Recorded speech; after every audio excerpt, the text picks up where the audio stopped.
और आप देखना शुरू कर चुके हैं न्यूज़िंग मैं पुरुष।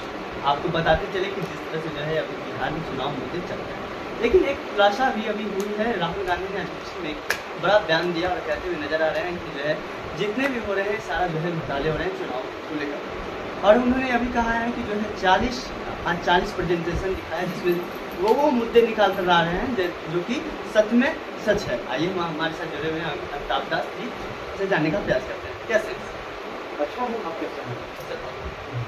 सर, जिस तरह से इस को लेकर अभी बवाल भी चल रही थी और इसी वजह से राहुल गांधी ने आज किसी में पूरा बयानबाजी की और उन्होंने 40 प्रेजेंटेशन दिखाया कि जो है कहीं कहीं अगर मैं इन सब चीज़ों को निकाल कर लाता हूँ तो जो है एटम विस्फोट हो सकता है। लेकिन सत्र में एटम बम विस्फोट तो हो ही गया है और एक तरह का राजनीतिक भूकंप आ गया देश में। आज कांग्रेस के जो नेता है राहुल गांधी ने विपक्ष के नेता उन्होंने एक बड़ा विस्फोटक अपना सत्य संवाददाता सम्मेलन किया है और जिसको उन्होंने पूरे सबूतों के साथ ये दिखाया है कि जिस तरह इस देश में भाजपा और चुनाव आयोग की मिली भगत से वो चोरी की जा रही है।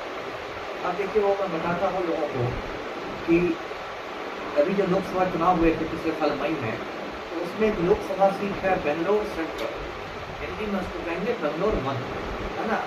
और दर्शक जानते होंगे कि हर लोकसभा सीट में कई विधानसभा क्षेत्र होते हैं, विधानसभा असेंबली सेगमेंट। तो इसमें एक विधानसभा क्षेत्र है महादेवपुरा। तो जो राहुल गांधी का जो पूरा आज का प्रेजेंटेशन था वो उसी महादेवपुरा विधानसभा क्षेत्र को और इसी से समझिए कि उन्होंने पूरे आंकड़े दिखा के और चुनाव आयोग के आंकड़े दिखा के सिद्ध कर दिया कि लगभग 1 लाख वोट की चोरी हुई है। अब देखिए कितनी गंभीर बात है, एक विधानसभा क्षेत्र में 1 लाख वोट की दी है राष्ट्रीय वोट, तब तो समझिए इस देश का जनमत चला ही और कई तरह से वो हेराफेरी हुई है। जैसे कि उसमें उन्होंने कई लोगों के नाम दिखा है वोटर्स के, आदित्य कुमार श्रीवास्तव एक मतदाता है वोटर है, 4-5 राज्य में वोटर है ना। फिर कई सारे वोटर्स हैं जिनका एकदम एक 1 बेडरूम के फ्लैट में 200 लोगों का पता दिया गया है, वही फ्लैट वहाँ लोग भी गए कांग्रेस के, वहाँ कोई रहने वाला नहीं। इसी तरह वोट ये होता है फॉर्म नंबर 6 होता है नए वोटरों को जोड़ने वाला, उसमें पूरी धांधली की गई। संक्षेप में दर्शक ये समझे कि राहुल गांधी ने कहा कि लगभग 25 सीटों पर उससे भी ज़्यादा सीटों पर मोदी ने धांधली की और एक तरह से वोट चोरी करके मोदी प्रधानमंत्री और उन्होंने चुनाव आयोग पर बहुत गंभीर आरोप लगाए। एक तो यही आरोप लगाया कि चुनाव आयोग हमें डिजिटल वोटर्स लिस्ट नहीं दे रहा। आजकल का तकनीकी का जमाना है, आप सब चीज़ को डिजिटलाइज करके दे सकते हैं। चुनाव आयोग ने उनको सीधे हजारों बंडल पकड़ा दिए। तभी कांग्रेस की टीम का मुबारकबाद देना पड़ेगा कि उन्होंने बहुत मेहनत से उसको भी निकाल दिया। और इस सबसे पहले चुनाव आयोग का कोई ये नहीं खंडन नहीं आया, गोल मोल जवाब भी नहीं आया। कोई कर्नाटक के जो मुख्य निर्वाचन पदाधिकारी हैं कह रहे हैं कि क्या राहुल गांधी एफिडेविट करके यही बात करेंगे? अरे जिस आदमी ने डंके की चोट पर माइक पर सैकड़ों लोगों के सामने कह दिया, तो आप उनसे आप एफिडेविट क्या मांग रहे हैं? ये दिखाता है कितने बड़े वो मुख्य पदाधिकारी हैं। और चुनाव आयोग में भी अजब सा सन्नाटा छाया हुआ है सब तक सत्ते में। ऐसे भी देखिए चुनाव आयोग की विश्वसनीयता पिछले कुछ सालों में बहुत कम हो रही है। अभी तो बिहार के संदर्भ नहीं आप रहे हैं, 25 जून से 25 जुलाई तक बिहार में चला SIR अभियान, स्पेशल इंटेंसिव रिविजन, यानी कि विशेष गहन पुनरीक्षण हुआ मतदाता सूची का। फिर 1 अगस्त को नई मतदाता सूची का प्रकाशन हुआ, उसमें बहुत झोल-झाल हुआ है। उसमें तो देखा होगा आपने, देश के बहुत बड़े पत्रकार हैं, अजीज अंजुम यूट्यूबर हैं, उन्होंने जमीनी रिपोर्ट दिखाई बेगूसराय से पटना से क्या हो रहा है। पटना में फुलवारी खरीद प्रखंड है, उसमें उन्होंने दिखाया कि एक BLO सैकड़ों फॉर्म लेकर बैठा हुआ है और सब पर खुद साइन कर रहे हैं सारे मतदाताओं की ओर से, क्योंकि BLO के ऊपर जिलाधिकारी लोग खड़े हुए थे, DM लोग, और उनको धमकी दी जा रही थी कि भाई टारगेट पूरा करो और नहीं तो तुम्हारा वेतन रोक दिया जाए। अब ये लोग गरीब आदमी सबका बाल बच्चा है, तो वेतन रुक जाएगा तब क्या वो करेगा? तो उन्होंने कुछ भर दिया। ऐसा पटना में आया है, कई लोगों को पता है मकान नंबर 107, तो मकान नंबर 107 में अंसारी भी रह रहे हैं, ब्राह्मण भी रह रहे हैं, दलित भी रह रहे हैं, सब रह रहे हैं, है ना। तो मकान नंबर 107 अजीज अंजुम फिर दिखा रहे हैं, बहुत सारे मृतक व्यक्तियों के नाम चढ़े हुए हैं। तो चुनाव आयोग की विश्वसनीयता खत्म हो गई है। अभी तो देखिए सुप्रीम कोर्ट में सुनवाई चल रही है, 10 और 28 जुलाई को सुनवाई हुई, अगली सुनवाई 12 और 13 अगस्त को है। और जब सुनवाई हुई 10 जुलाई को, तो सुप्रीम कोर्ट के जस्टिस हैं न्यायमूर्ति धुलिया, उन्होंने चुनाव आयोग के वकील से कहा कि जो दस्तावेज आप मांग रहे हैं वो हमारे लिए पास नहीं है। इतना बड़ा मतलब थप्पड़ लगा है चुनाव आयोग को। और चुनाव आयोग ने पूरा उल्टा सीधा काम किया। देखिए, चुनाव आयोग ने कहा कि 11 दस्तावेज हम मंजूर करेंगे आपके जन्म प्रमाण पत्र के रूप में, और मतलब गुंडागर्दी देखिए कि उसमें आधार कार्ड नहीं शामिल है। जो भारत सरकार के द्वारा निर्गत किया जाता है वो आधार कार्ड नहीं शामिल है, उसमें वोटर आई कार्ड नहीं शामिल है, वो चुनाव आयोग ही निर्गत करता है। उसके बाद प्रवासी बिहारियों के लिए चुनाव आयोग ने कुछ नहीं सोचा। लगभग 3 करोड़ बिहारी जो हैं वो प्रवासी बिहारी होते हैं, मतलब बिहार के बाहर जाके रोजी रोटी कमाते हैं। उनके बारे में चुनाव आयोग की कोई योजना नहीं है। ये पुनरीक्षण का काम बरसात के मौसम में किया गया, जब बिहार के सैकड़ों हजारों गांव पानी में डूबे हुए हैं, बाढ़ भी हो रही है। तो चुनाव आयोग पर तो पूरी तरह कटघरे में खड़ा है। ऐसा लगता है कि भाजपा और चुनाव आयोग का कोई गठबंधन हो गया है, छोड़कर मौसेरे भाई के रूप में दोनों मिलकर काम कर रहे हैं। जो हुआ ये देश के लोकतंत्र के लिए बहुत अशुभ। सर, लेकिन राहुल गांधी ये भी बोल रहे हैं कि जो है ये सब जो भी हुआ मैं बहुत से रिसर्च कर रहा था फ्रेंड करी जाए, मुझे डाउट था कि जो है महाराष्ट्र में भी और कई जगह ऐसे देखे कि जो है तब मुझे डाउट क्लियर हो गया। बिल्कुल, क्योंकि सब लोग पहले कि हरियाणा का हुई, हरियाणा विधानसभा के चुनाव में 2 साल पहले हुए थे। चुनाव के पहले जितने की मतलब पब्लिक ओपिनियन कहिए जो कहिए वो जितने जा रहे थे, सामने लग रहा था कि एकदम कांग्रेस की आंधी है। मतलब ऐसी स्थिति थी कि हरियाणा के जो मुख्यमंत्री है नायब उससे हिस्सा नहीं, उन्होंने मतगणना के दिन अपना सामान बांधना शुरू कर दिया, तो हटना ही हटना है। और अचानक भाजपा भाजपा की सरकार बन गई। मोटामोटी वही स्थिति महाराष्ट्र में हुई। महाराष्ट्र में भी लगा था तो कांग्रेस और एनसीपी की सरकार बन जाएगी, और सब लोग यही मान के चले थे, तो वहाँ छुपाने वाले नतीजे आ गए। तो सबको संदेह हो रहा था कि भाई दाल में कुछ काला है। लेकिन समस्या ये है कि बिना ठोस सबूतों को तो आप बोल नहीं सकते। आप बोलिएगा बिना सबूतों के कहा जाएगा कि दस ना आए अहना में चुनाव हार गए हैं तो चुनाव आयोग को ब्लेम कर रहा है। तो इसलिए सबूत के साथ अब राहुल गांधी ने आज का जो प्रेस कॉन्फ्रेंस किया है वो समझिए एक मतलब टर्निंग पॉइंट है, और उससे बहुत बड़ा, क्योंकि इसको मतलब इतना बड़ा ये प्रेस कॉन्फ्रेंस की देश के बाहर भी इसको कवर किया ये, क्योंकि भारत दुनिया का सबसे बड़ा लोकतंत्र है, ये कोई छोटा देश नहीं है। दुनिया में सबसे ज़्यादा मतदाता भारत नहीं है, तो दुनिया में सबसे बड़े लोकतंत्र में यानी जनादेश की चोरी कर रहा हो, वो भी चुनाव आयोग कर रहा हो, इससे मतलब बड़ी बात तो हो नहीं सकती। हम सर, तो लोकसभा चुनाव का क्या मतलब हो सकता है? जो पिछले बार हुआ था क्या वो भी उसी में शामिल है? ये तो देखिए एक जगह महादेवपुरा का नाम लिखा ना, जैसे चावल जब पकता है हम 2-3 चावल निकाल के समझ जाते हैं ना कि पक गया कि नहीं कच्चा है, ऐसा नहीं कि एक चावल को करता है। तो वही बात है, हमने 1-2 असेंबली सीट को एट रैंडम चुना दिया और उसमें देख लिया गया कि वोट की चोरी हुई है, वो भी 2-4 वोट नहीं 1 लाख वोट की चोरी। इसका मतलब है कि पूरे कश्मीर से कन्याकुमारी तक झारखंड हुआ है। जी सर, तो क्या लगता है कि आगे आने वाले चुनाव जो किस तरह से आगे बढ़ेगा? बीजेपी अब क्या करेगी? अब देश को बहुत मतलब एक अंधकारमय भविष्य मुझे दिख रहा है। अब इस देश की जनता को ही मतलब कमर कसना पड़ेगा। सबसे पहले तो बिहार की जनता को, अभी तो इस साल बिहार में ही चुनाव है, और उसको जो SIR का जो फर्जीवाड़ा है, जो वोटबंदी घोटाला कर रहा है चुनाव आयोग, उसको पूरी तरह मतलब रिजेक्ट करना पड़ेगा, शांतिपूर्ण तरीके से इसका प्रतिरोध करना पड़ेगा।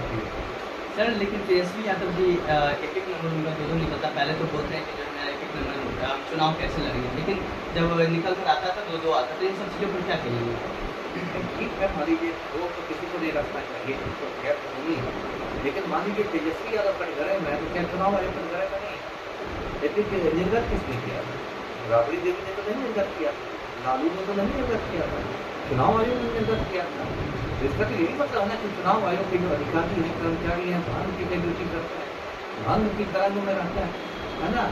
तो अगर तेजस्वी यादव मान लीजिए कटघरे में है तो ज़्यादातर क्या होगा, उनका एक एपिक रद्द कर देगा, रद्द कर देगा। लेकिन चुनाव आयोग से पूछा जाएगा ना कि ठीक है तेजस्वी मतलब VIP है तो उनका ये प्रकाश में आ गया, हो सकता है ऐसे हजारों लाखों लोग हों जिनका 2 एपिक और 3 एपिक है ना। जब चुनाव आयोग अंग्रेजी के काम कर रहा है तो कुछ हो सकता है, लेकिन चुनाव आयोग तेजस्वी यादव से ज़्यादा इसमें चुनाव आयोग को स्पष्ट करने की।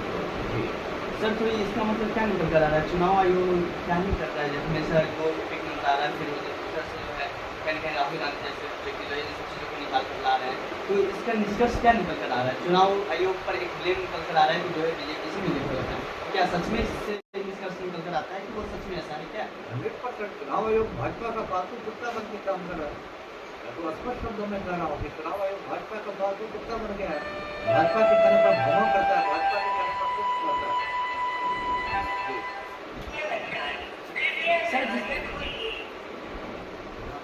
सर एक और खबर निकल कर आ रही है कि जो है अनंत सिंह बाहर आ चुके हैं और जी। हमेशा पिछले बार भी यही हुआ था, जी, जो है जी। चुनाव पास आया तो अनंत सिंह को बाहर निकाल दिया जी, गया। जी। इसका मतलब क्या हो रहा है कि हमेशा जब भी चुनाव आता है तो अनंत सिंह को क्यों निकल कर लाया जाता है? इसकी ये वजह है कि जो हमारे मुख्यमंत्री हैं पलटू राम वो अनंत सिंह के आज्ञाकारी चपरासी बन गए हैं, अनंत सिंह के गिरोह में शामिल हो गए हैं और पूरी बिहार सरकार जो है वो अनंत सिंह की मदद करती है। देखिए दर्शकों को मैं याद दिला दूँ, पिछले साल 14 अगस्त को पटना हाईकोर्ट ने अनंत सिंह को AK-47 मामले में रिहा कर दिया और अनंत सिंह बेऊर जेल से बाहर आ गया था 5 साल बाद। तो कायदे से क्या होना चाहिए? कायदे से होना चाहिए था कि हाईकोर्ट ने जो फैसला सुनाया उसके खिलाफ सुप्रीम कोर्ट में अपील करनी चाहिए थी बिहार। लेकिन क्योंकि मुख्यमंत्री ही अनंत सिंह के गिरोह में शामिल हो रहे हैं, इसलिए बिहार सरकार ने कोई अपील नहीं की।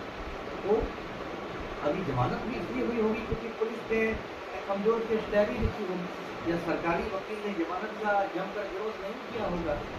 और बेऊर जेल में जब अनंत सिंह आ गई तो जेल को उसे मजाक बना कर रखा हुआ था, उसको मोबाइल की सुविधा थी, वो अपने गिरोह का संचालन करता था और बिहार के जेल IG की औकात नहीं थी अनंत सिंह के मतलब मोबाइल को जब्त करने की। इन लोगों ने तो कानून का मजाक बना कर रखा हुआ है।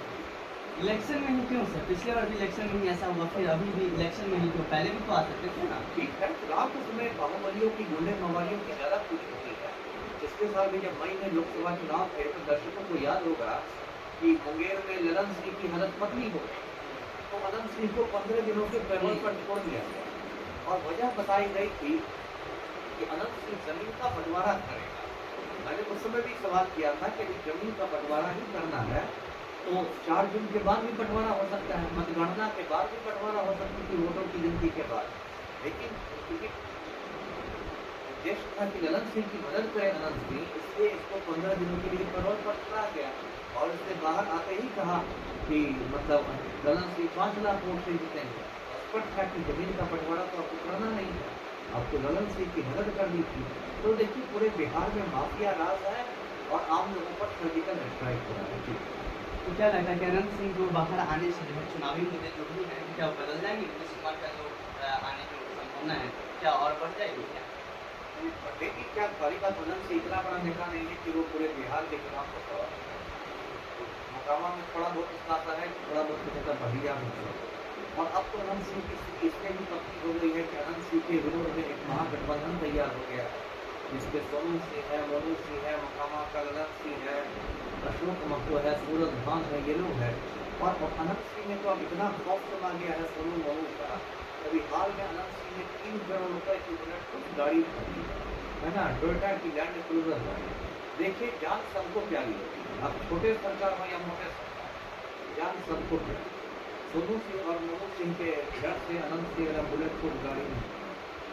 तो क्या लगता है सर, जिस तरह से अनंत सिंह को बाहर निकाला गया उसी पर जो है रितलाल यादव उन्हें जो भी निकाल देना चाहिए ना, क्योंकि वो भी अब इच्छा मृत्यु मांग रहे हैं कि जो है उन्हें इच्छा मृत्यु चाहिए, लेकिन उन पर जो है कोई कार्रवाई नहीं और उन्हें जो है पटना ब्यूरो भी आना चाहते हैं तो वो भी नहीं आ पा रहे वही हैं। तो राज्य सरकार के दोहरे मापदंड है और वही तो बिहार पुलिस का हाल है कि जो बिहार पुलिस रीतलाल यादव के सामने भूखा शेर बन जाती है, वही बिहार पुलिस अनंत सिंह के सामने ढीली बिल्ली बन जाती है।